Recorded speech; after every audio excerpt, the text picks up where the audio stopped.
Hello my dear student, once again welcome back to आपका Paras academy A square. हमने last class में thermodynamics start किया था। क्या पढ़ा था? और जितने भी बेसिक टर्मिनोलॉजी थे हमने कंप्लीट किया था। क्या क्या कंप्लीट किया था? हमने देखा था कि पहले सिलेबस का ओवरमैप देखा था कि थर्मोडायनेमिक्स क्या होता है, थर्मोकेमिस्ट्री क्या होता है, बेसिकली फ्लो ऑफ हीट को पढ़ते हैं।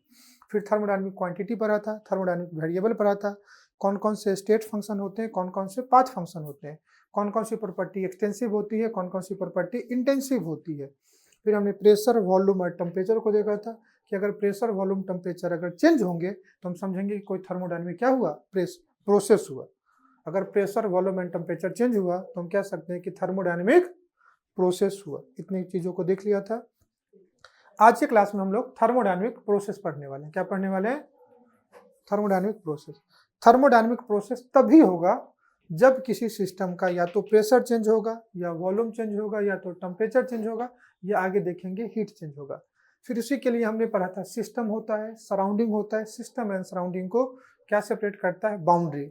फिर नेचर ऑफ बाउंड्री देखा था। फिर उसी के बेसिस पे टाइप ऑफ सिस्टम देखा था, open system, close system and isolated system. Boundary imaginary भी हो सकता है, रियल भी हो सकता है, कंडक्टिंग भी हो सकता है, इंसुलेट नॉन कंडक्टिंग और इंसुलेटर भी हो सकता है, रिजिड भी हो सकता है, फ्लेक्सिबल भी हो सकता है। इन सब चीजों को पढ़ चुके थे। आज की क्लास में हम लोग स्टार्ट करने वाले हैं थर्मोडायनेमिक प्रोसेस। फिर से समझाता हूं। यहाँ पे कुछ स्टार्टिंग में बेसिक टर्मिनोलॉजी होते हैं, कई सारे टर्म आपको सुनना होता है जिसको धीरे धीरे इस चैप्टर में पढ़ना है। थर्मोडायनेमिक प्रोसेस का मतलब क्या कि अगर किसी चीज में या तो कोई फिजिकल या केमिकल चेंज हुआ। देखो हेडिंग ध्यान से पढ़ो। हेडिंग क्या था अपना topic? Thermodynamics. Flow of heat को पढ़ते हैं या तो कोई फिजिकल या केमिकल चेंज में। बोलो है ना? Flow of heat either in physical और केमिकल चेंजेस में को ही पढ़ते हैं थर्मोडायनेमिक्स में। थर्मोकेमिस्ट्री में क्या था? हीट का फ्लो पढ़ते हैं किसी भी केमिकल चेंज मतलब केमिकल रिएक्शन में। और कोई भी फिजिकल और केमिकल चेंज तभी वो पॉसिबल होगा जब उसमें या तो प्रेशर चेंज कर दो, या तो वॉल्यूम चेंज कर दो, या टेम्परेचर चेंज कर दो, या तो हीट चेंज कर दो। और देख लो टोटल तुमको 5 टाइप के थर्मोडायनेमिक प्रोसेस पढ़ने हैं। कौन कौन से? एक एक करके हम लोग पढ़ेंगे। पहला है तुमको आइसोथर्मल प्रोसेस, दूसरा है आइसोबारिक प्रोसेस, तीसरा है आइसोकोरिक प्रोसेस, चौथा है एडियाबेटिक प्रोसेस, पांचवा है साइक्लिक प्रोसेस। देख लो type of thermodynamic process. When a system changes from one state to another state, one state to क्या बेटा? Another state, the operation is called as thermodynamic process. Thermodynamic process may be in the form of expansion or compression. ये भी तुमको भी समझ में नहीं आया होगा कि किसके फॉर्म, एक्सपेंशन या कंप्रेशन। ये तुमको धीरे धीरे आगे समझ में आएगा। सिंपल शब्दों में समझो, थर्मोडायनेमिक प्रोसेस का मतलब क्या कि जो भी थर्मोडायनेमिक वेरिएबल है उसका कुछ चेंज हुआ होगा। तो प्रोसेस में क्या हुआ होगा? या तो फिजिकल या तो केमिकल चेंज हुआ होगा। अब इसको पढ़ने से पहले मैं तुमको कुछ अलग कॉन्सेप्ट पढ़ाता हूं, उससे तुमको मैं हर कुछ समझा पाऊंगा। यहाँ पे ज्यादातर हम लोग जब भी सिस्टम की बात करते हैं, किसकी बात करते हैं? सिस्टम में कुछ थर्मोडायनेमिक चेंजेज हुआ, हम कहेंगे कुछ थर्मोडायनेमिक प्रोसेस हुआ, ये पढ़ते हैं ना। फिर वो सिस्टम क्या है? तो यहाँ पे मूल रूप से हम लोग गैस को पढ़ते हैं। किसको पढ़ते हैं? किसको पढ़ते हैं? गैस। तो यहाँ पे हम लोग पढ़ते हैं स्टडी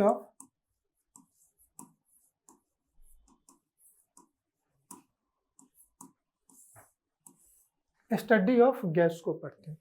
अब गैस को जब पढ़ना है तो दो टाइप के गैस होते हैं। एक वो गैस जिसको बोलते हैं आइडियल गैस, एक वो गैस जिसको क्या बोलते हैं? Real gas. गैस दो टाइप के होंगे, ideal gas and real gas. जब तुम नेचर ऑफ गैस की बात करोगे तो एक गैस होगा आइडियल गैस, दूसरा गैस होगा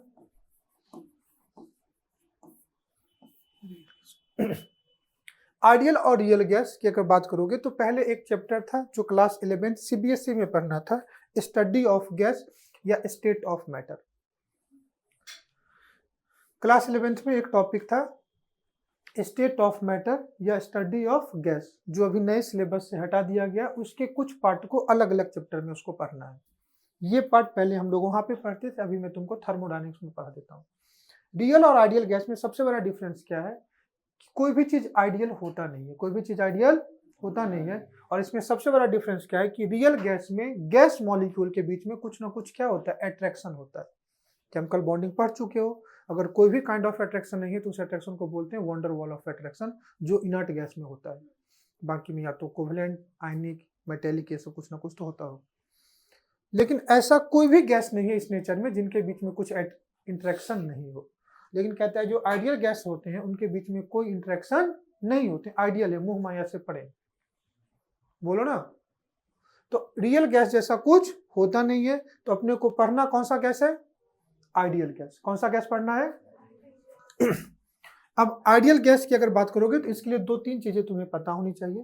पहला चीज क्या पता होनी चाहिए कि आइडियल गैस मॉलिक्यूल के बीच में कोई इंटरेक्शन नहीं होता है। पहला चीज क्या है तुमको पढ़ना है, no interaction between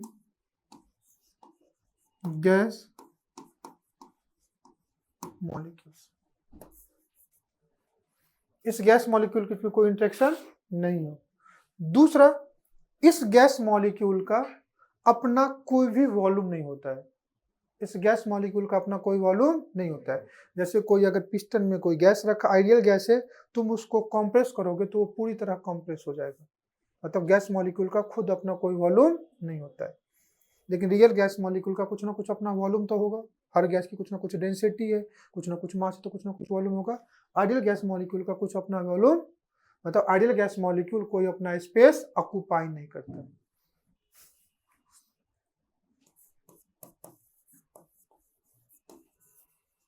ideal gas molecule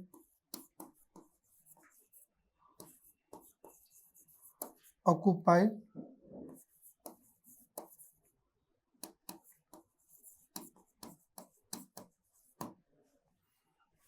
ये स्टेटमेंट गलत हो गया, मैं इसलिए देता हूँ। Volume of ideal gas molecule is near by कितना, 0। क्लियर? हम लोग किस गैस को पढ़ने वाले हैं, आइडियल गैस, रियल गैस को नहीं पढ़ेंगे। आइडियल गैस के लिए हम लोग एक इक्वेशन पढ़ते हैं जिसका नाम है आइडियल गैस इक्वेशन। कौन सा इक्वेशन है?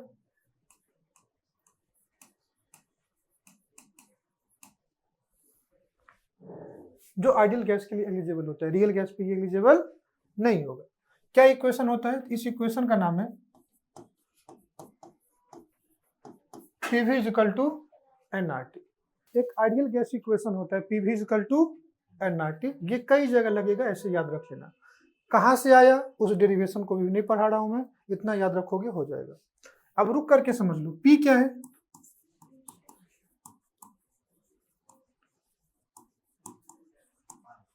Pressure of gas.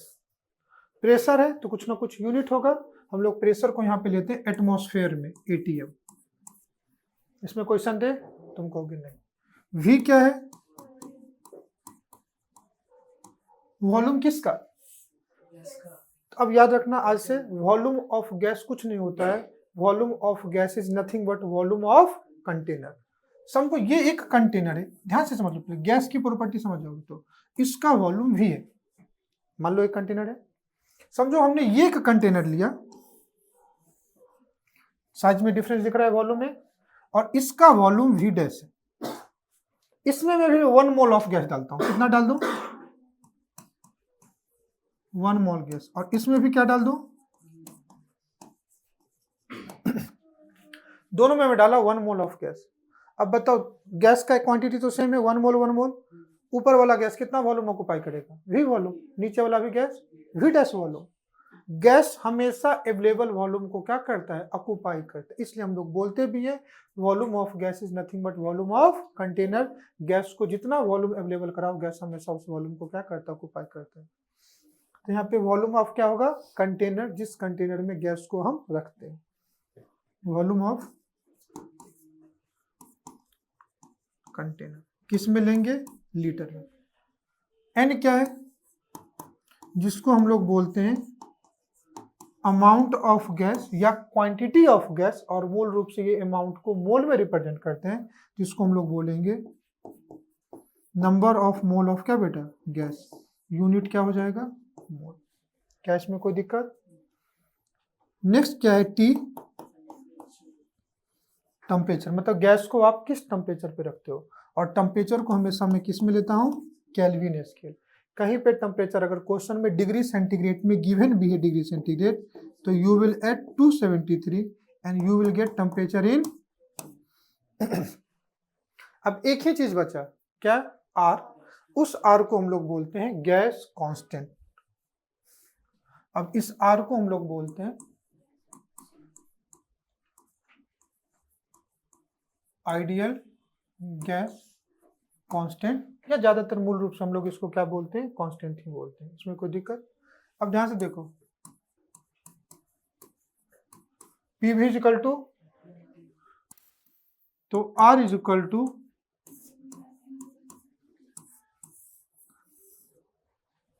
देखो R is equal to P V by N T. ऊपर क्या है, प्रेशर एंड वॉल्यूम। प्रेशर के लिए एटमॉस्फेयर, वॉल्यूम के लिए लीटर। नीचे क्या, मोल इंटू टेम्परेचर क्या बेटा, केल्विन। तो इस आर की जो वैल्यू होती है, ये आर की वैल्यू होती है 0.0832 लीटर एटमॉस्फेयर पर मोल केल्विन। ये आर की वैल्यू होती है। आर की और भी कई वैल्यू होती है जो मैं तुमको लिख के देता हूँ। एक आर की वैल्यू होती है, आर की वैल्यू 8.314, और दूसरी एक आर की वैल्यू होती है अप्रोक्सीमेट 1.96, अप्रोक्सीमेट इसको बोलते हैं 2। ये जो वैल्यू होती है ये होती है जूल पर मोल केल्विन, और ये जो वैल्यू होती है ये होती है कैलोरी पर मोल केल्विन। ये दोनों आर की जो वैल्यू है ये एनर्जी वाली वैल्यू है। देखो जूल किसकी यूनिट है, एनर्जी की, तुमने पढ़ा होगा यूनिट एंड डायमेंशन में। कैलोरी और जूल किसकी एनर्जी होती है, एनर्जी की, या वर्क की एनर्जी होती है, work is a form of energy.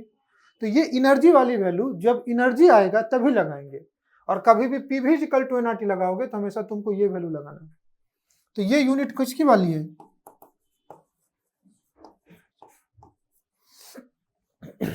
कितनी बात समझ में है। तभी मैं तुमको सिर्फ रूबरू कराया किससे, आइडियल गैस इक्वेशन से, कि हाउ टू यूज पी भी इक्वल टू एनआरटी। क्या यहाँ पे सबको समझ में आ गया। अब मैं इसी कॉन्सेप्ट को आगे बढ़ाता हूं, ध्यान से देखना। आइडियल गैस इक्वेशन क्या है, P V equal to NRT. R क्या है, गैस कांस्टेंट।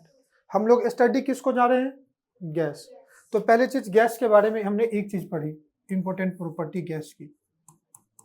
क्या प्रॉपर्टी पढ़ा, तुम कहोगे सर आपने ये कहा volume of gas is nothing but volume of gas का कोई वॉल्यूम ना होकर के वह गैस हमेशा किस वॉल्यूम को ऑक्युपाई करता है, कंटेनर के वॉल्यूम को। यहाँ पे जो वॉल्यूम ऑफ गैस है किसके बराबर होगा,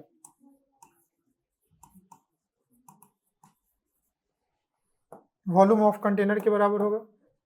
दूसरा गैस की एक प्रॉपर्टी, गैस को तुम ओपन कंटेनर में रख सकते हो या क्लोज कंटेनर में, क्लोज।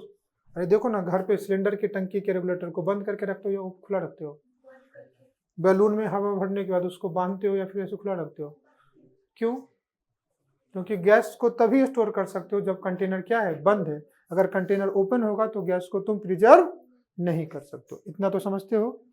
तो दूसरी प्रॉपर्टी गैस को, स्टडी ऑफ गैस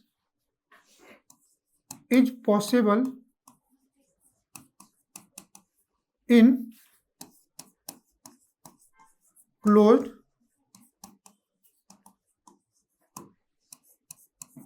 गैस को हमेशा हम लोग क्या करते हैं, स्टडी करते हैं किसमें, क्लोज कंटेनर। तो जैसे तुमने कोई एक कंटेनर लिया और समझो इस कंटेनर में हमने कोई गैस को ले लिया, इसमें कोई भी गैस को ले लिया। अब एक चीज बताओ कि इसमें गैस का जो भी अमाउंट होगा, अब वो अमाउंट फिक्स हुआ या नहीं हुआ, गैस का जो भी कुछ अमाउंट लिया होगा,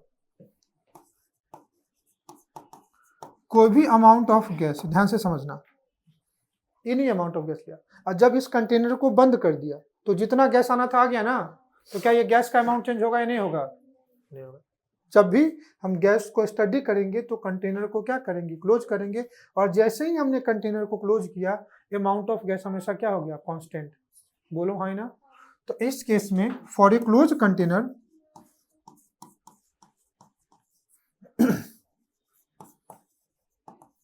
for a closed container जो अमाउंट ऑफ गैस है वो क्या हो गया, कांस्टेंट। मतलब आइडियल गैस इक्वेशन में दो चीजें कांस्टेंट हो गई। क्या क्या कांस्टेंट हो गया, क्या क्या कांस्टेंट हुआ? तुम कहोगे एक गैस कांस्टेंट है और दूसरा क्या बेटा, अमाउंट ऑफ गैस। कभी भी किसी क्लोज कंटेनर के लिए अगर आप गैस को स्टडी करते हो तो एक तो गैस कांस्टेंट आर है, वो कांस्टेंट ही है, दूसरा एन भी क्या हो गया, कांस्टेंट। तो आइडियल गैस इक्वेशन में दो चीजें कांस्टेंट हो गई। कांस्टेंट क्या क्या हुआ, एक number of mole of gas, दूसरा क्या बेटा आर। तो वेरी क्या कर सकता है, प्रेशर, वॉल्यूम एंड टेम्परेचर, इसलिए तो इसको थर्मोडायनामिक वेरिएबल बोलते हैं। वेरिएबल क्या क्या है,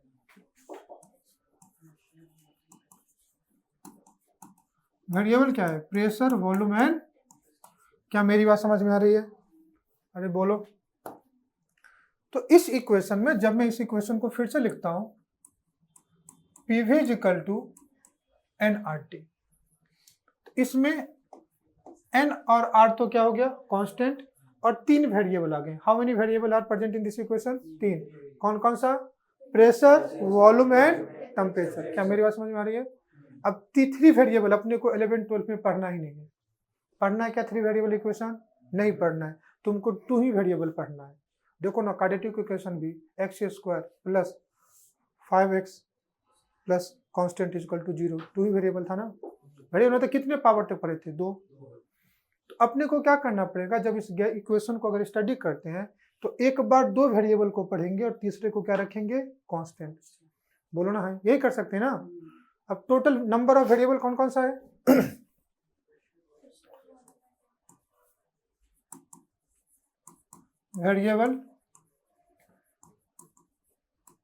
वेरिएबल क्वांटिटी कौन कौन सा है, प्रेशर, वॉल्यूम एंड, बोलो ये तीन क्वांटिटी है ना, pressure, volume and temperature are variable quantity. तो अब क्या करते हैं कि एक बार में दो के बीच में रिलेशन देखेंगे, तीसरे को क्या रखेंगे, कांस्टेंट, तभी तो पर स्टडी कर सकते हैं। तो कितने केस बनेंगे, केस वन क्या कर सकते हैं हम लोग, प्रेशर को क्या रखेंगे, कांस्टेंट। बोलो दूसरा केस हम किसको रखेंगे, वॉल्यूम को कांस्टेंट। एंड तीसरा केस किसको रखेंगे, तो एक केस में प्रेशर कांस्टेंट, दूसरे केस में वॉल्यूम कांस्टेंट, तीसरे केस में तीन कांस्टेंट। अब सबके साथ एक चीज और कांस्टेंट है सबके केस में, क्या, अमाउंट ऑफ गैस। वो हमने पहले ही कांस्टेंट किया, क्यों, क्योंकि गैस को स्टडी ही कर सकते हैं क्लोज कंटेनर में। कंटेनर चूंकि क्लोज है तो अमाउंट ऑफ गैस क्या रहेगा, कांस्टेंट। बोलो हाँ ना, इतनी बात सबको समझ में आ रही है, ठीक।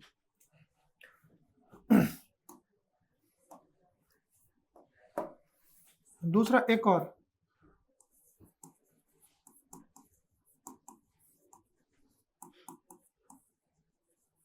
अमाउंट ऑफ गैस कांस्टेंट है, यहाँ पे भी क्या है, अमाउंट ऑफ गैस कांस्टेंट है, और यहाँ पे भी क्या है,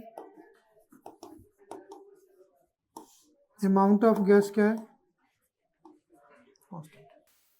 हमने तीन अलग अलग केस बनाए, हो गया। अब चलो एक एक केस को डिटेल्स में पढ़ते हैं। अब इस केस में क्या है, प्रेशर कांस्टेंट, वेरिएबल क्या हुआ, इस केस में वेरिएबल क्या हुआ, VNT, ये क्या हो गया, वेरिएबल हो गया। तो इस केस में देखो जब वॉल्यूम और ये वेरिएबल हो गए तो क्या हो सकता है, इक्वेशन क्या है, PV is equal to nRT। अब देखो n और r पहले से कांस्टेंट है, और इस केस में हमने क्या कर दिया, प्रेशर को कांस्टेंट कर दिया। तो सारे कांस्टेंट को एक तरफ ले जाते हैं, बोलो हाँ या ना। तो क्या हो जाएगा, volume by temperature is equal to nR/P, और ये सारा वैल्यू क्या है, कांस्टेंट, जिसको के ले लूं के। तो हम ये भी कह सकते हैं V/T इज इक्वल टू क्या, के। अब इसको देखो डिफाइन क्या कर सकते हैं, चूंकि इस केस में हमने किसको कांस्टेंट लिया है, प्रेशर को कांस्टेंट लिया है, तो इस प्रोसेस को नाम देंगे आइसोबारिक प्रोसेस। क्या नाम देंगे,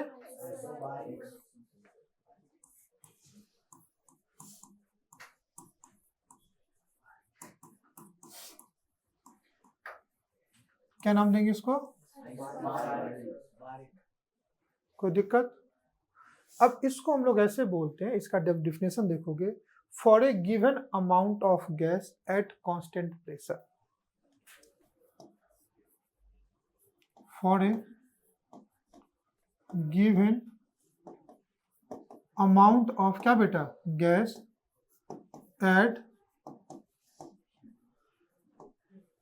eight constant pressure, for a given amount of gas eight, given amount of gas मतलब अमाउंट ऑफ गैस कांस्टेंट हो गया, और दूसरा क्या बेटा, प्रेशर क्या हो गया, कांस्टेंट। तो वॉल्यूम और टेम्परेचर का रेशियो हमेशा कांस्टेंट होगा कि नहीं होगा, तो हम इसको ऐसे भी लिख सकते हैं, volume is equal to K into T. इसको ऐसे भी लिख सकते हैं, volume is directly proportional to क्या बेटा, temperature. Volume of any gas is directly proportional to temperature, कह सकते हैं ना। Constant pressure, volume of gas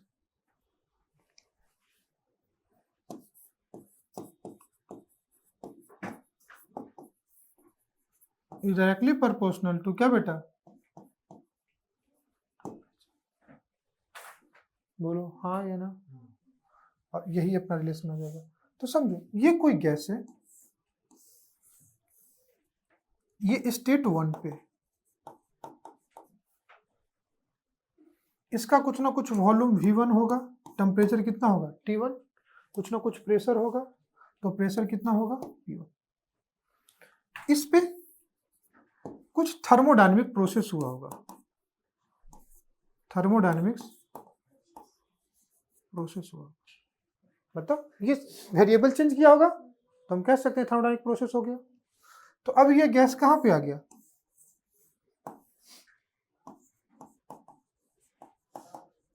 state 2 पे आ गया। क्या चेंज हुआ होगा, अब वॉल्यूम V2 हो गया, टेम्परेचर T2, लेकिन प्रेशर में कोई चेंज होगा क्या, नहीं, क्योंकि हम पढ़ किसको रहे हैं, आइसोबारिक को। बोलो, तो देखो वॉल्यूम और टेम्परेचर में चेंज हुआ, तो ये स्टेट 1 है, ये स्टेट 2 है, क्या दोनों स्टेट सेम होगा क्या, नहीं, अगर चूंकि स्टेट अलग है तो इसमें कुछ ना कुछ ट्रांसफर ऑफ हीट हुआ होगा, उसी चीज को पढ़ने जा रहे हैं। आइसोबारिक प्रोसेस है, तो जो वॉल्यूम और टेम्परेचर का रेशियो यहाँ है, यहाँ भी वॉल्यूम और टेम्परेचर का रेशियो क्या होगा, सेम होगा, हमने यही तो पढ़ा है। तो मैं लिख सकते हैं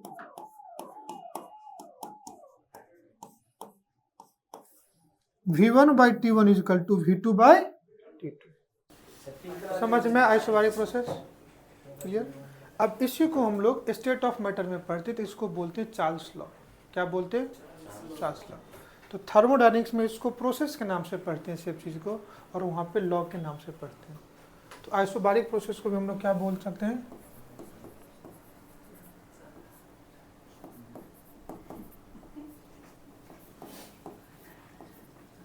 चार्ल्स लॉ। क्लियर हुआ क्या, स्टेटमेंट देखोगे तो for a given amount of gas at constant pressure volume of any gas is directly proportional to temperature. जब वॉल्यूम टेम्परेचर बढ़ाओगे तो वॉल्यूम बढ़ेगा, मतलब एक्सपेंशन होगा। हीट पे कोई चीज़ क्या हो जाती है, फैलती है ना, एक्सपेंड करती है, कब, कांस्टेंट प्रेशर पे। और जब तुम टेम्परेचर कम करोगे चीज़ें क्या होगी, कंप्रेस होगी। कोई दिक्कत। अब इसका ग्राफ देख लो, तो क्या है चार्ल्स लॉ,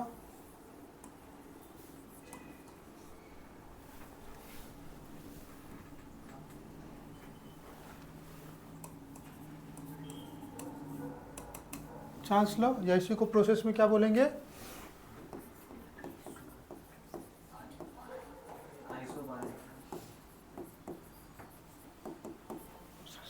बोलो क्या हो गया, volume of gas is directly proportional to temperature, कब, एट कांस्टेंट प्रेशर।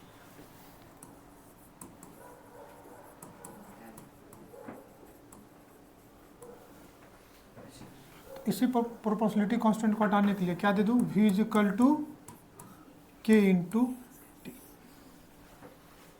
कोई दिक्कत? अब ये ग्राफ कैसा हो गया? y is equal to M X, मतलब ग्राफ स्ट्रेट लाइन हो गया पासिंग थ्रू ओरिजिन। अब मैं क्या करता हूँ, अगर अलग अलग, चूंकि चार्ल्स लॉ में वेरिएशन किसका किसका है? Temperature and volume. तो मैं इस एक्सिस पे क्या ले लेता हूँ? टेम्परेचर, और इस एक्सिस पे क्या ले लेता हूँ? वॉल्यूम। तो ये ग्राफ स्ट्रेट लाइन होगा और कहाँ से पास करेगा? ओरिजिन पास।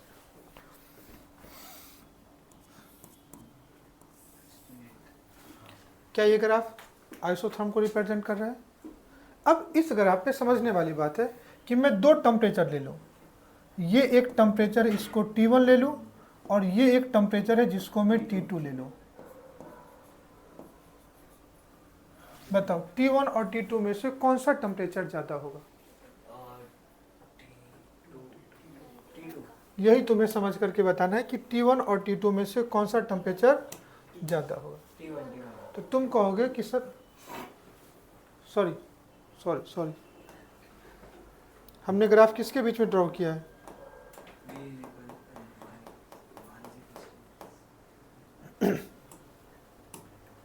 हमने वॉल्यूम और टेम्परेचर के बीच में ग्राफ लिया है। क्लियर? अब मैं क्या करता हूँ, इस ग्राफ पे दो अलग अलग प्रेशर ले लेता हूँ। एक लेता हूँ P1, दूसरा ले लेता हूँ क्या बेटा? P2। अब बताओ P1 और P2 में से कौन सा ग्रेटर होगा? तुम कहोगे सर ये जो रिलेशन आया है V एंड T का, जो स्ट्रेट लाइन आया है, ये आया ही किस पे है? कांस्टेंट प्रेशर पे है। तो दोनों प्रेशर क्या होगा? कांस्टेंट होगा, इक्वल होगा। तो इस केस में जो P1 है ये इक्वल टू क्या होगा? चूंकि प्रेशर इक्वल है इसलिए इस ग्राफ को हम लोग बोलते हैं आइसोथर्म, सॉरी आइसो बार। क्या बोलते हैं? आइसो मतलब सेम, बार किसका यूनिट है? प्रेशर का यूनिट है, इसलिए इसको आइसो बार बोलते हैं। और इस प्रोसेस को क्या बोलते हैं? आइसो बारिंग। अगर किसी भी एक आइसो बार पे आप कितना भी प्रेशर ले लो, हमेशा उसका प्रेशर क्या रहेगा? सेम रहेगा।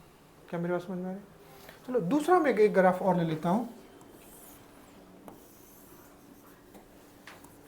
मैं इस एक्सिस पे ले लेता हूँ वॉल्यूम, और इस एक्सिस पे क्या ले लेता हूँ? टेम्परेचर। समझो ये मैं एक आइसो बार बना रहा हूँ।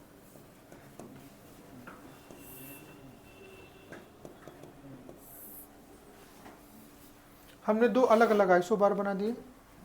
क्या दोनों आइसो बार सेम प्रेशर पे होगा, क्या अलग अलग प्रेशर पे होगा? दोनों आइसो बार सेम प्रेशर पे होगा या अलग अलग प्रेशर पे होगा? अब इसका प्रेशर, दो अलग अलग ग्राफ है, इसका प्रेशर P1 है और इसका प्रेशर कितना है? P2। एक आइसो बार का मतलब एक लाइन पे सारे प्रेशर सेम होंगे। अब ये दो अलग अलग लाइन है, बोलो क्या दोनों इसको फॉलो कर रहा है? देखो दोनों कर रहा है, टेम्परेचर बढ़ाने पे वॉल्यूम बढ़ रहा है। तुम देखो ना, अगर यहाँ पे तुमको एक टाइम ले लो, ये टेम्परेचर T1 है तो ये टेम्परेचर क्या है? Volume V1। और इस टाइम पे ले लो, ये V2 है तो ये टेम्परेचर क्या है? टेम्परेचर बढ़ रहा है तो वॉल्यूम भी बढ़ रहा है V2। अब इस केस में बताओ कौन सा आइसो बार का प्रेशर ज़्यादा होगा? अब इसके लिए तुमको यहाँ से समझना पड़ेगा। देखो क्या आया था? V/T equal to NR/P। V/T equal to क्या आया था? NR/P। तो ये जो कांस्टेंट K है ये किसके बराबर है? NR/P। और किसी भी स्लोप का अगर कांस्टेंट की वैल्यू नहीं, स्लोप मतलब क्या? कांस्टेंट, वो tan थीटा देता है, और जिसका tan थीटा की वैल्यू ज़्यादा उसका स्लोप ज़्यादा, उसका मतलब ये कांस्टेंट टर्म ज़्यादा, बोलो। और जिसका कांस्टेंट टर्म ज़्यादा उसका प्रेशर कम। ये निकाले ना, ये जो कांस्टेंट है K is equal to NR/P, ये कांस्टेंट की वैल्यू तो निकाली थी ना यहाँ से। बोलो ना, गलत कह रहा हूँ कुछ? क्या नहीं। अब किसी भी एक चीज़ को तुम क्या करो? कांस्टेंट करो। जब भी तुमको ऐसा पूछा जाए तो किसी भी एक पैरामीटर को तुम क्या करो? कांस्टेंट कर लो। कर लो कांस्टेंट। अब ध्यान से देख कैसे निकालते हैं। अब मैं यहाँ से क्या करूँ? एक लाइन खींच देता हूँ, खींच दो। तो दोनों के लिए क्या कांस्टेंट हो गया? टेम्परेचर। इसके लिए भी टेम्परेचर सेम है, इसके लिए भी टेम्परेचर सेम है। कुछ गलत कह रहा हूँ? नहीं। अब ये जो ग्राफ है ये किस टेम्परेचर पे आ गया?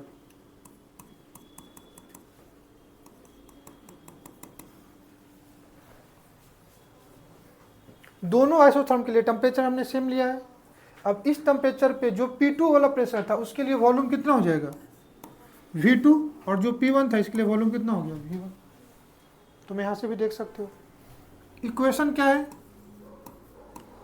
PV इक्वल टू, इस स्लोप पे तुमने किसको कांस्टेंट लिया है, टेम्परेचर को। तो देखो temperature constant, N constant, R constant. अब इन दोनों में से किसके लिए वॉल्यूम ज़्यादा है, V1 या V2, किसका ज़्यादा है, V1 ज़्यादा है, तो P1 क्या होगा, कम। देखो क्योंकि ये दोनों, क्योंकि इस इक्वेशन में PV क्या हो गया, कांस्टेंट। PV कांस्टेंट मतलब P is inversely proportional to क्या समझ में है। तो देखो किसका वॉल्यूम ज़्यादा है, V1 या V2, तो V1 V2 में V1 जो है ये ग्रेटर हो गया किससे, V2 से, तो इसका मतलब P1 छोटा हो गया किससे, P2। अगर कोई आइसोथर्मल प्रोसेस में या चार्ल्स टॉर्म में कोई ग्राफ दिया, दो अलग अलग आइसोथर्म दिया हुआ है, सॉरी दो अलग अलग आइसो बार दिया हुआ है, और उस दोनों आइसो बार का प्रेशर भी कंपेयर करना करे, तो तुम वापस से कर सकते हो। बोलो, दोनों अलग अलग आइसो बार थे, लेकिन दोनों आइसो बार में जिसका वॉल्यूम ज़्यादा था उसका प्रेशर क्या हुआ, कम। मतलब P1 और P2 में से P1 लो प्रेशर पे प्लॉटेड है और P2 हाई प्रेशर पे प्लॉटेड। कोई दिक्कत, क्या मेरी बात समझ में आया। तो पहला लॉ तुम्हें समझ में आया, पहला प्रोसेस समझ में आया, बोलो। अब हमने 3 केस बनाए थे, केस 1 क्लियर है, बोलो। अब किसको पढ़ना है, केस 2। तो आइसोथर्मल प्रोसेस में क्या क्या इक्वल हुआ, प्रेशर का चेंज क्या हो गया 0, नंबर ऑफ मोल का चेंज क्या हो जाएगा 0, गैस कांस्टेंट क्या है 0, वॉल्यूम और टेम्परेचर के बीच में क्या होगा, रिलेशन होगा। केस 2 क्या है, वॉल्यूम कांस्टेंट।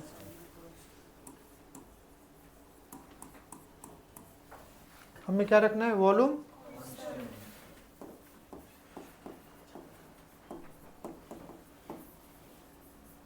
वॉल्यूम को क्या रखना है, कांस्टेंट। दूसरा किसको कांस्टेंट करना है, अमाउंट ऑफ गैस तो कांस्टेंट ही होगा।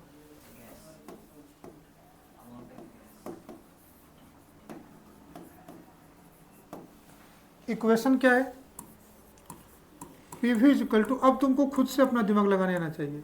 PV इक्वल टू, अब देखो volume constant, amount of gas constant, R constant. तो यहाँ पे रिलेशन किसके बीच में पढ़ना पड़ेगा,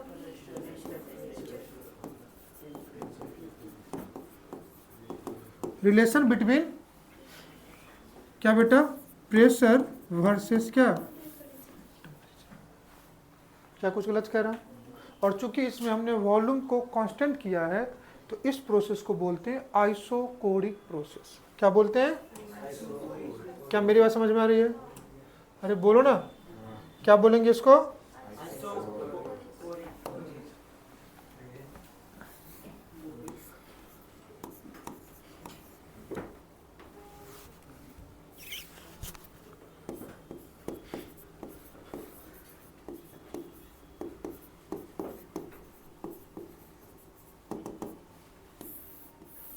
मतलब वैसा कोई प्रोसेस जो कांस्टेंट वॉल्यूम पे प्लॉटेड हो, उसके ग्राफ को हम लोग आइसोकोर बोलेंगे, प्रोसेस को क्या बोलेंगे, आइसोकोरिक प्रोसेस। क्या बोलते हैं इसको, हमने क्या क्या कांस्टेंट लिया है, वॉल्यूम को क्या लिया है, वॉल्यूम को क्या लिया है, constant. Amount of gas always क्या है बेटा, कांस्टेंट। और इस ग्राफ पे हम क्या प्लॉट कर रहे हैं,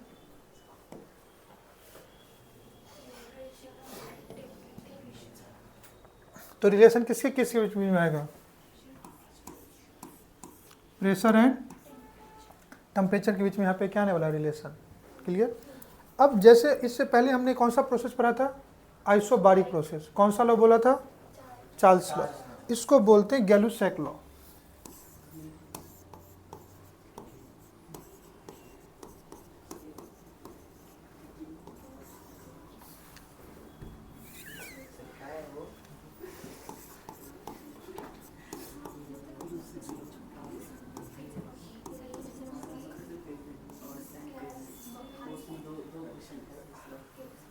क्लियर। अब गैलुसैक लॉ क्या कहता है, अगर गैलुसैक लॉ में रिलेशन किसके किसके बीच में है, प्रेशर और टेम्परेचर के बीच में है, इस केस में कांस्टेंट क्या है, वॉल्यूम, और चूंकि वॉल्यूम कांस्टेंट है तो इसके जो ग्राफ आएंगे उसको क्या बोलेंगे, आइसोकोर, इसलिए प्रोसेस को क्या बोलेंगे, आइसोकोरिक प्रोसेस। अब पहले रिलेशन आइडेंटिफाई करते हैं कि रिलेशन क्या आने वाला है। अपन क्या पढ़ते थे, P V is equal to N R T, ये पढ़ते थे ना। बोलो रिलेशन किसके बीच में, प्रेशर एंड टेम्परेचर। तो प्रेशर और टेम्परेचर को रखते हैं, बाकी सबको कांस्टेंट को एक साथ ले जाते हैं, तो क्या हो जाएगा, P is equal to N R by V into क्या बेटा, टी। ये सारा टर्म्स क्या है,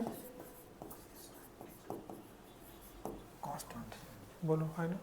तो मैं ऐसे भी कह सकता हूँ जो प्रेशर है it is directly proportional to क्या बेटा, temperature.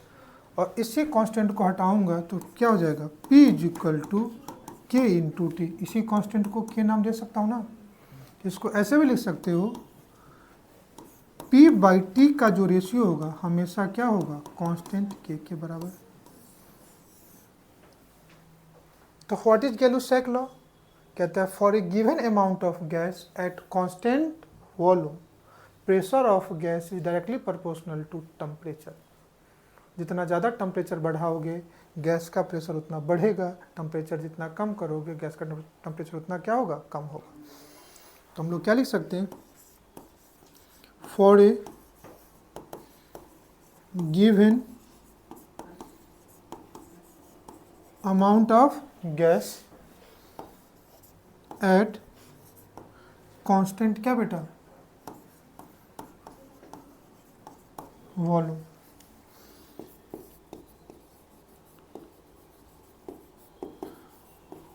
pressure of gas is directly proportional to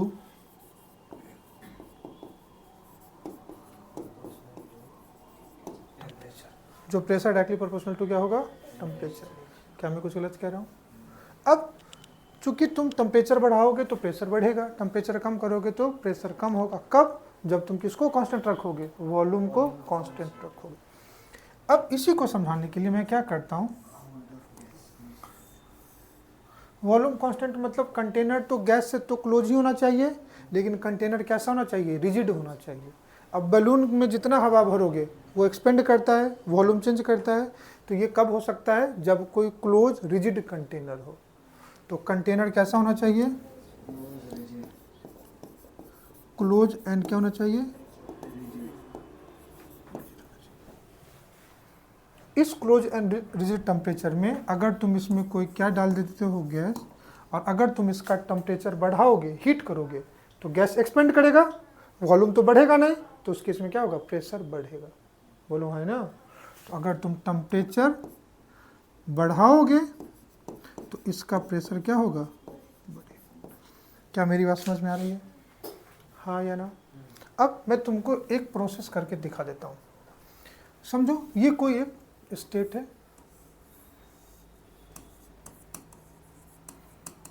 state 1 पे है। इस पे तुमने क्या किया, कोई थर्मोडायनेमिक प्रोसेस कर दिया, तो ये सिस्टम कहाँ पे आ गया, स्टेट। अब तुमने कोई थर्मोडायनेमिक प्रोसेस किया होगा तो थर्मोडायनेमिक वेरिएबल चेंज हुआ होगा, और थर्मोडायनेमिक वेरिएबल है क्या, प्रेशर, वॉल्यूम एंड।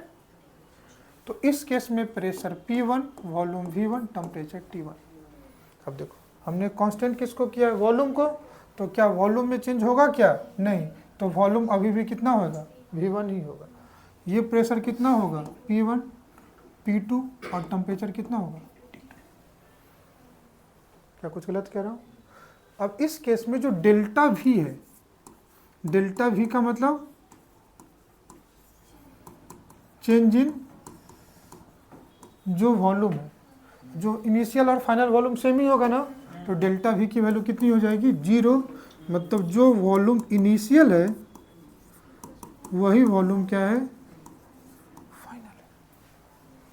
बोलो हाँ ना। अब इसके लिए चूंकि वॉल्यूम में चेंज नहीं है, तो हमने पढ़ा था अभी क्या, प्रेशर बाय टेम्परेचर की रेशियो हमेशा क्या होगा, सेम। तो देखो क्या लिख सकते हैं, यहाँ पे जो P1 बाई T1 है वही क्या हो जाएगा, P2 बाई T2। और कांस्टेंट वॉल्यूम पे जो प्रेशर है it is directly proportional to, already ये रिलेशन निकाला हुआ है, P is equal to K T. तो यहाँ पे ला देता हूँ, तो P इज इक्वल टू क्या हो जाएगा।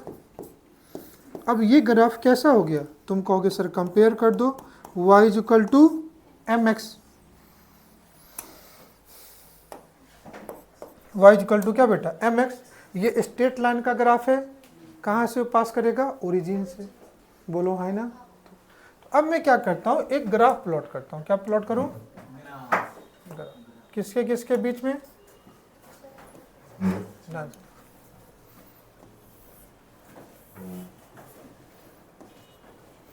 इस एक्सिस पे मैं ले लेता हूँ टेम्परेचर और इस एक्सिस पे क्या ले लेता हूँ, प्रेशर। एक्स एक्सिस पे हमने टेम्परेचर लिया है एंड वाई एक्सिस पे क्या लिया है, प्रेशर लिया है।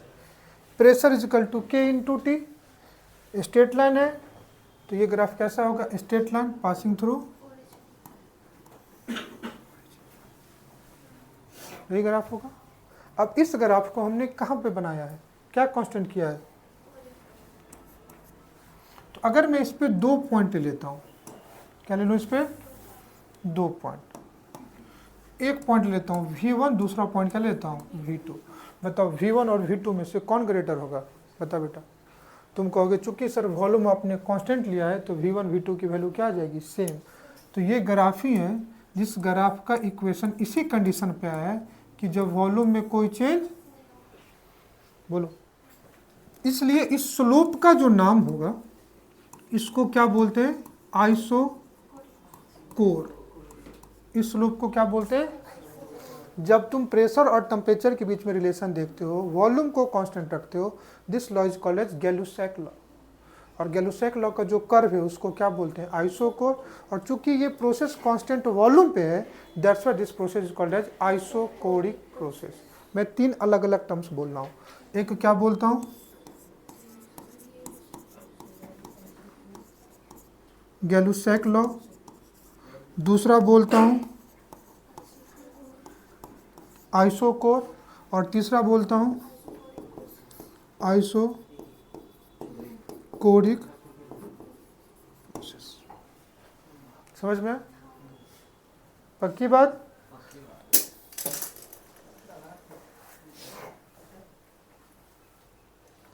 तीनों एक ही चीज को रिप्रेजेंट करता है लेकिन तीनों का कहने का इंटेंशन अलग अलग। आइसोकोर किसको बोलते हैं, उस कर्व को बोलते हैं, किसको बोलते हैं, आइसोकोरिक मतलब प्रोसेस को बोलते हैं, और गैलुसैक लॉ मतलब जिस लॉ पे, जिस कंडीशन पे ये प्रोसेस हो रहा है, तो जो हो रहा है उसको प्रोसेस बोलते हैं और जो कंडीशन फॉलो करते हैं उसको क्या बोलते हैं, गैलुसैक लॉ। क्या मेरी बात समझ में आ रही है। चलो, तुम कहोगे सर इसमें और कुछ बताने जैसा है, मैंने कहा बहुत कुछ बताने जैसा है। चलो आओ एक चीज़ और बताता हूँ। अब मैं क्या करता हूँ, ध्यान से समझियो, समझ रहा है। वाई एक्सिस पे मैंने क्या लिया है, प्रेशर, और एक्स एक्सिस पे क्या लिया है, टेम्परेचर। क्या हर बच्चों को समझ में आ रही है। अब मैं क्या करता हूँ, 2 अलग अलग आइसोकोर ले लेता हूँ। क्या करूँ, 2 अलग अलग आइसोकोर ले लेता हूँ।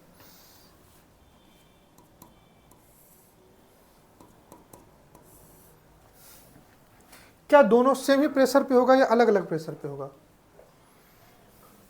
क्या दोनों सेम प्रेशर पे होगा या अलग अलग प्रेशर पे होगा, अलग अलग प्रेशर नहीं, अलग अलग वॉल्यूम पे होगा। आइसोकोर कांस्टेंट वॉल्यूम पे प्लॉट करते हैं।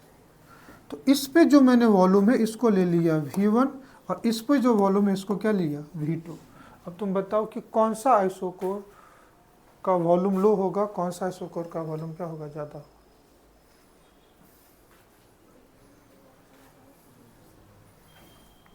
देखो पहले भी यही किया था, सिंपल है। कभी भी किसी स्लोप, ये स्लोप ही है ना, ये m क्या है, और स्लोप किसके बराबर होता है, मैथ वाले बच्चे पढ़ते होंगे, tan थीटा। तो किसका tan थीटा ज़्यादा होगा, V1 या V2 का। अरे V2 के लिए बात करोगे तो इसका थीटा 2 हो गया, और इसके लिए बात करोगे तो इसका थीटा 1 हो गया। तो थीटा 1 V1 के लिए थीटा 1 ज़्यादा है, तो tan थीटा 1 की वैल्यू थीटा 2 से क्या होगी, ज़्यादा होगी। अब पहले थीटा से कंपेयर क्या करना है वो तो देख लो। यहाँ पे देखो हमें जो कांस्टेंट निकाला है, तो ये कांस्टेंट क्या है, एन आर बाई वी। ये के की value N R by V के बराबर ही है ना, अरे बोलो, के की वैल्यू क्या है, एन आर बाई वी। तो यहाँ पर लिखता हूँ, ये जो के की वैल्यू है ये किसके बराबर है, और ये के क्या है, स्लोप, और स्लोप का मतलब क्या, ये क्या है, टेन थीटा। तो जिसका टेन थीटा ज़्यादा उसका के ज़्यादा, और जिसका के ज़्यादा उसका भी कम। तो देखो टेन थीटा किसका ज़्यादा है, V1 का। तो जिसका थीटा ज़्यादा उसका कांस्टेंट की वैल्यू ज़्यादा, तो उसका V1 की वैल्यू क्या, कम। बोलो हाँ है ना, पक्की बात। तो V1 छोटा होगा और किससे, समझ में। तो अगर कोई तुमको दो अलग अलग आइसोकोर का भी अगर कंपेयर कराने के लिए बोल दे तो तुम कंपेयर कर सकते हो। क्या इसमें समझ में आया। तो पहला केस 1 पढ़ लिया, केस 2 पढ़ लिया, अब केस 3 क्या है, ये केस 3। केस 3 क्या था, टेम्परेचर कांस्टेंट करना है, किसके लिए, किसी भी गिवन अमाउंट ऑफ गैस के लिए। बोलो हाँ है ना। तो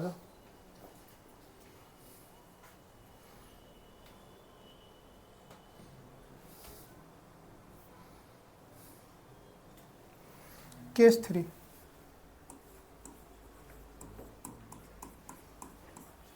केस 3 में क्या रखना है, कांस्टेंट।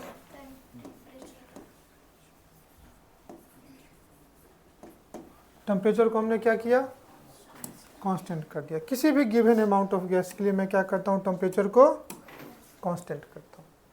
तो देखो इक्वेशन यही लाओ, तुमको यहीं पे प्रैक्टिस होना चाहिए। P V equal to N R T.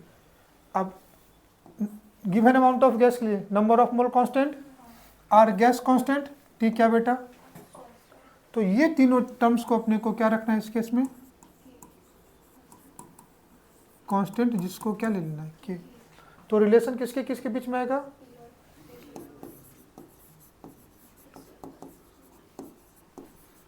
Relation between, बोलो रिलेशन बिटवीन क्या लाना है,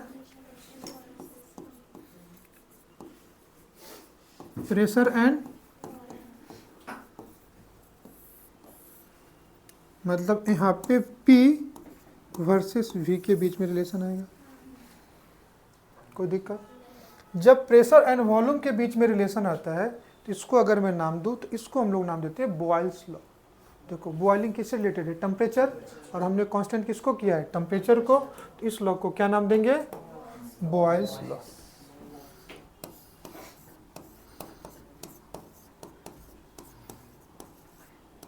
क्या नाम देंगे, बॉयल्स लॉ। अब बॉयल्स लॉ क्या कहता है, for a given amount of gas, मतलब एन कांस्टेंट, आर तो यूनिवर्सल गैस कांस्टेंट है, कांस्टेंट ही हुआ, एट कांस्टेंट टेम्परेचर, क्योंकि हमने क्या लिया है, टेम्परेचर को कांस्टेंट लिया है। तो फॉर ए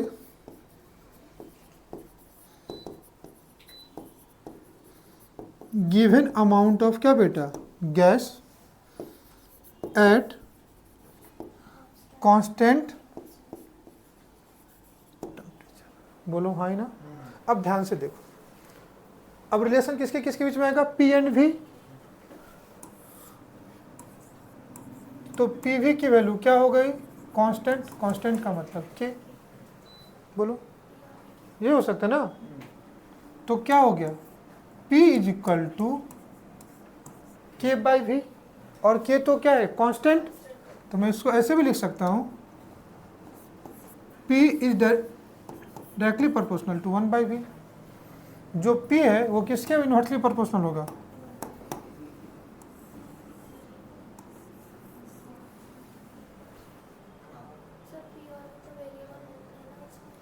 तो बेटा प्रोडक्ट ऑफ P भी कांस्टेंट किया है ना। क्या मेरी बात समझ में आ रही है। तो अब क्या किया, PV की product of P into V constant है, उसी कांस्टेंट को क्या नाम दिया, K। अब मैं प्रेशर को यहाँ रखता हूँ, वॉल्यूम को इधर ले आता हूँ, तो pressure is equal to K upon V। K constant था, किसी भी प्रोपोर्शनलिटी कांस्टेंट को हटाने के लिए K लाते हैं, इसका मतलब P directly proportional to 1 upon, इसको ये भी कर सकते हैं P is inversely proportional to volume. बोलो ऐसे को ऐसे भी लिख सकते हैं ना, P is equal to K into 1 by V। मतलब जो प्रेशर है वो वॉल्यूम के क्या है, इन्वर्सली प्रोपोर्शनल हो। इन्वर्सली प्रोपोर्शनल का मतलब अगर प्रेशर बढ़ाओगे तो वॉल्यूम क्या होगा, कम होगा, या अगर प्रेशर को कम करोगे तो वॉल्यूम क्या होगा, बढ़ेगा। मतलब प्रोडक्ट ऑफ प्रेशर वॉल्यूम हमेशा क्या रहेगा, कांस्टेंट। यही है ना, इसका मतलब क्या होगा, product of pressure and volume always क्या होगा, कांस्टेंट। क्या मेरी बात समझ में आ रही है? तो for a given amount of gas at constant pressure, मैं हर डेफिनेशन आपको समझा करके लिख रहा हूं।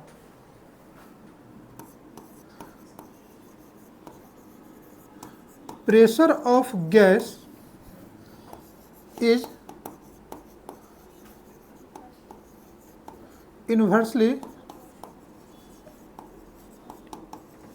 इन्वर्सली प्रोपोर्शनल टू क्या बेटा,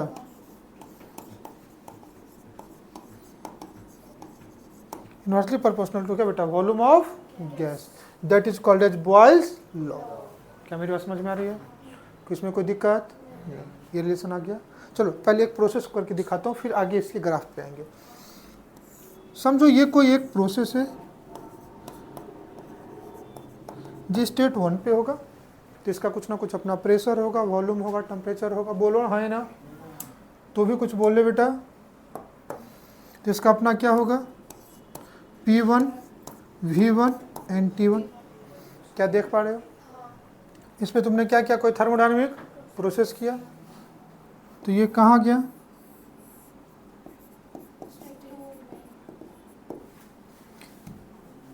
अब तुमको पूरा मैं समझा भी रहा हूँ ताकि तुमको फील आए। अब यहाँ पे प्रेशर कितना था, P1, वॉल्यूम कितना, टेम्परेचर कितना, T1। तुमने क्या किया, थर्मोडायनामिक प्रोसेस किया, मतलब प्रेशर वॉल्यूम टेम्परेचर का चेंज किया होगा। हम तीनों को चेंज इसलिए नहीं कर सकते क्योंकि फिर 3 वेरिएबल बन जाएगा, तो अपन किसी एक को कांस्टेंट करेंगे, तभी हमने केस अलग अलग लिया है। तो टेम्परेचर को क्या रखेंगे, कांस्टेंट। तो यहाँ पे भी टेम्परेचर कितना हुआ, T1। क्या इस केस में चेंज इन टेम्परेचर हुआ क्या, नहीं। तो याद रखना, जब बॉयल्स लॉ है तो अगर तुमसे कभी पूछे डेल्टा टी का मतलब चेंज इन टेम्परेचर कितना होगा, 0। इसका मतलब जो T1 है वो T2 के क्या होगा, बराबर। चेंज किसका होगा, प्रेशर एंड वॉल्यूम का। तो यहाँ पे कितना हो जाएगा, P2 एंड V2। तो इसके लिए कौन सा लॉ वैलिड होता है, प्रोडक्ट ऑफ प्रेशर वॉल्यूम हमेशा क्या होगा, constant. Product of pressure volume हमेशा क्या होगा, कांस्टेंट। मतलब जो P1 V1 स्टेट 1 पे था, इट इज इक्वल टू क्या बेटा, P2 V2। तो मैं इसको ऐसे भी लिख सकता हूँ, P1 by P2 is equal to V2 by V1। तो मैं इसका एक्सटेंशन इस फॉर्म में भी लिख सकता हूँ, P1 by P2 is equal to V2 by V1। क्या मेरी बात समझ में है, हाँ या ना? अब मैं इसका पहले ग्राफ प्लॉट कर लेता हूँ। अब एक एक्सिस पे मैं क्या ले लेता हूँ, इस एक्सिस पे ले लेता हूँ प्रेशर, और इस एक्सिस पे क्या ले लेता हूँ, प्रेशर बढ़ेगा तो वॉल्यूम कमेगा, और वॉल्यूम कमेगा तो प्रेशर क्या हो जाएगा, बढ़ेगा। इन्वर्सली प्रोपोर्शनल रिलेशन है ना। अगर इस केस में देखोगे तो pressure is inversely proportional to क्या, volume, P is equal to K into 1/V। मेरी बात समझ में आ रही तो बोलो हाँ, कोई दिक्कत? अब ध्यान से देखो, तो ये ग्राफ कैसा होगा, तुमको प्लॉट करके दिखा देता हूँ। अगर समझो प्रेशर की वैल्यू मैंने ज़्यादा ली है, तो उस केस में वॉल्यूम क्या हो जाएगा, कम। अगर मैं प्रेशर की वैल्यू कम ली है तो वॉल्यूम क्या होगा, ज़्यादा। रिलेशन कुछ ऐसा होगा। तो ये ग्राफ का नेचर कुछ ऐसा होगा।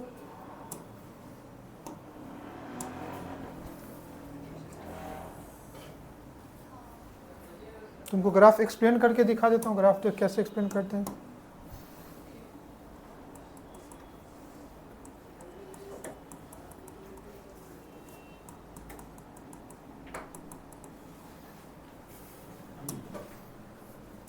बोलो समझ में नहीं आया? देखो यहाँ पे वॉल्यूम V1 है तो प्रेशर कितना, तो यहाँ पे देखो वॉल्यूम V2 है तो प्रेशर कितना, V2 ज़्यादा है तो P2 क्या हो गया, क्या V1 ज़्यादा है तो V1 कम है तो P1 क्या हो गया, ज़्यादा। इन्वर्सली प्रोपोर्शनल ग्राफ यही है ना, बोलो हाँ है ना। तो ये ग्राफ कैसा होगा, इन्वर्सली प्रोपोर्शनल होगा। अब मैं क्या करता हूँ, इस पर कोई 2 पॉइंट ले लेता हूँ। ये टेम्परेचर T1 और ये टेम्परेचर क्या लेता हूँ T2, मतलब T1 और T2 में से कौन सा ज़्यादा होगा। हमने क्या किया, प्रेशर और वॉल्यूम के बीच में क्या किया, ग्राफ प्लॉट किया। किसका ग्राफ है, बॉयल्स लॉ का। अब उस पर मैंने दो अलग अलग टेम्परेचर लिया। कौन कौन सा टेम्परेचर लिया, T1 इक्वल टू T2 होगा, क्योंकि ये रिलेशन ही आया है किस कंडीशन पे, this relation is valid at constant. क्या मेरी बात समझ में आ रही है। तो रिलेशन वैलिड है कांस्टेंट टेम्परेचर पे, इसलिए इस पे जितने भी टेम्परेचर होगा सब क्या होगा, कांस्टेंट। इसलिए इस स्लोप को नाम देते हैं आइसो, क्या नाम देते हैं। तो तुम कहोगे सर ये जो प्रोसेस था, फिर इस प्रोसेस को नाम देना पड़ेगा आइसोथर्मल प्रोसेस। बोलो भाई ना, क्या नाम देना पड़ेगा, बोलोगे। इसका नाम होगा आइसोथर्मल,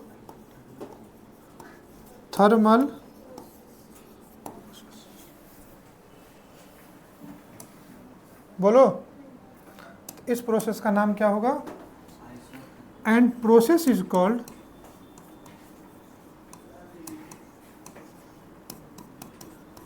आइसोथर्मल।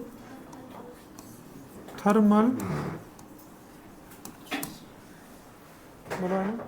अब मैं क्या करता हूं कि दो अलग अलग आइसोथर्म प्लॉट कर लेता हूं। जब भी मैं बोलता हूं दो अलग अलग आइसोथर्म, मतलब दोनों आइसोथर्म अलग अलग टेम्परेचर पे होगा। तुम कहोगे सर टेम्परेचर कांस्टेंट है तो कैसे अलग अलग टेम्परेचर कर सकते हो।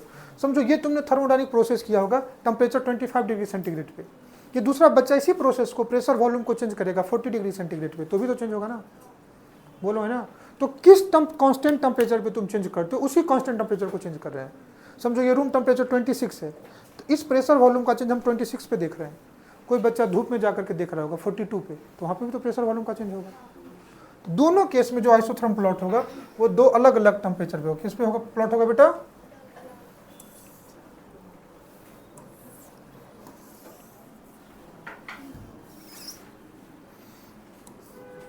इधर क्या लिया वॉल्यूम, इधर क्या ले लिया प्रेशर। तो आइसोथर्म कैसा होगा, ये आइसोथर्म अपना किसी टेम्परेचर पे होगा, बोलो। तो इस आइसोथर्म का टेम्परेचर ले लिया T1। मैं दूसरा एक और आइसोथर्म प्लॉट कर लेता हूं। इस आइसोथर्म का अपना कोई एक टेम्परेचर होगा, इसका टेम्परेचर क्या ले लिया T2। अब दो अलग अलग आइसोथर्म में तो टेम्परेचर अलग अलग होगा कि नहीं होगा। अब बताओ किसका टेम्परेचर ज़्यादा होगा। अब जब भी तुमको इस टाइप का क्वेश्चन आ जाए तो तुम सबसे पहले क्या करना, अब देखो टेम्परेचर कंपेयर कर रहा हूँ, प्रेशर वॉल्यूम की ग्राफ है, तो तीन वेरिएबल आ गया ना।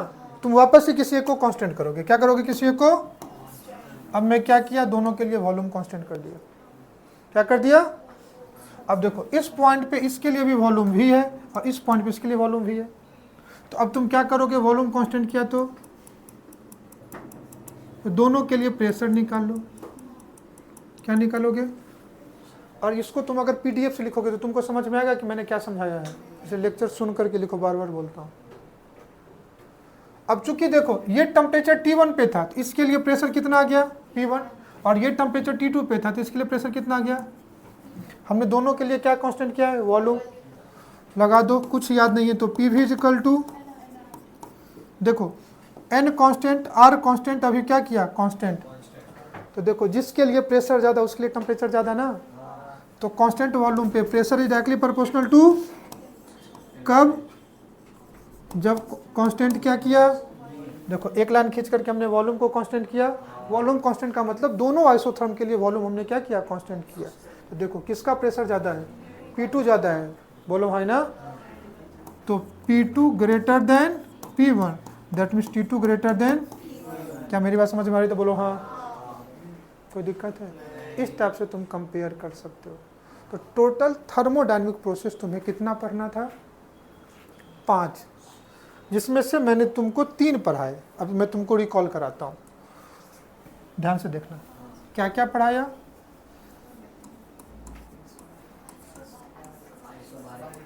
Isobaric, isochoric, isothermal.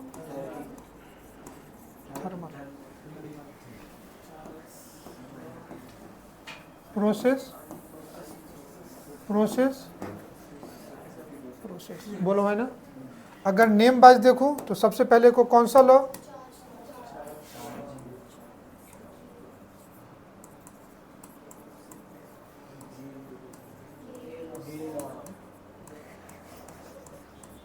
गैलुसैक law,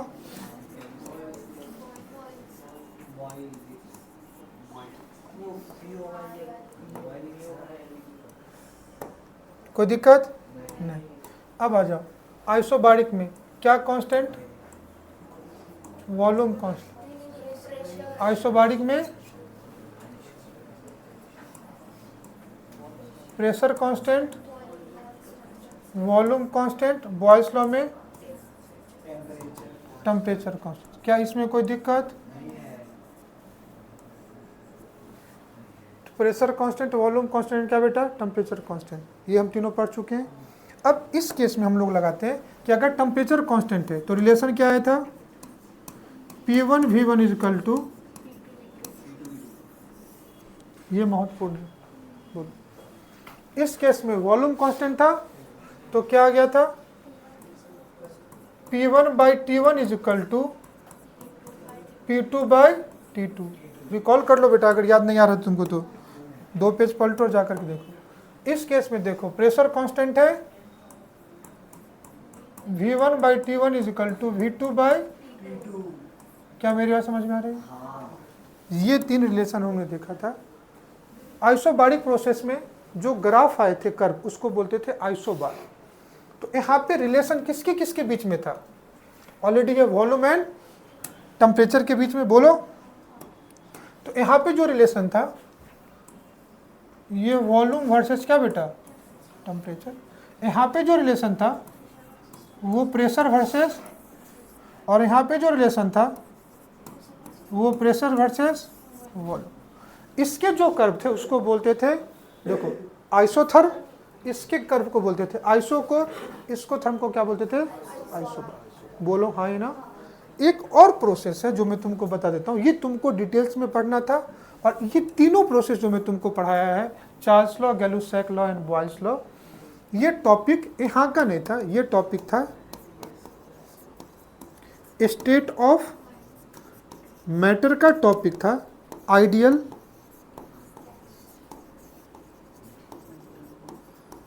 ideal gas equation. ये टॉपिक चूंकि जेईई नीट सिलेबस से हटा दिया गया है, लेकिन आइडियल गैस इक्वेशन तुमको पूरे केमिस्ट्री फिजिकल में यूज होता है और ये बार बार ये कॉन्सेप्ट है ही, क्योंकि ऑलरेडी देखो ना तुम प्रोसेस पर हो तो लॉ इसमें आते ही है।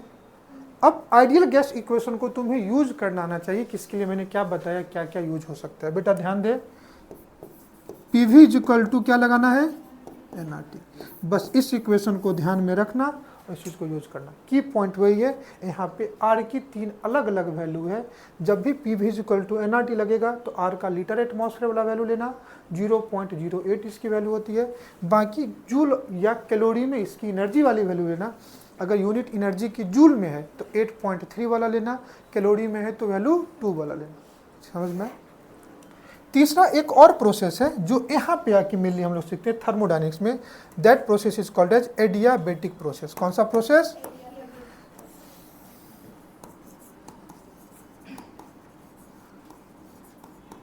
Adiabatic process.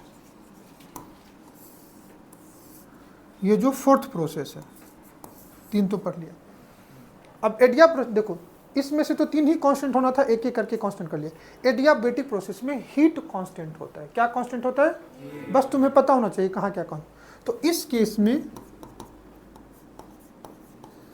Heat constant. अब किसी चीज में हीट कांस्टेंट कब हो सकता है तो याद करो, जब टाइप ऑफ सिस्टम पढ़ा था तो कौन सा था, आइसोलेटेड सिस्टम, कि जब कोई सिस्टम अगर कैसा किस टाइप का वॉल हो, इंसुलेटर वॉल में आ जाए तो उस केस में हीट का लॉस नहीं हो, और उस प्रोसेस को एडियाबेटिक प्रोसेस बोलते हैं, जहाँ पे नेट हीट 0 हो। जब किसी चीज़ को किसी थर्मोप्लास्क में डाल दो उसको हम लोग बोलते थे आइसोलेटेड सिस्टम। तो हीट कांस्टेंट है, मतलब ट्रांसफर ऑफ हीट यहाँ पे नहीं होगा। तो मैं लिख सकता हूँ नो ट्रांसफर ऑफ क्या बेटा, हीट।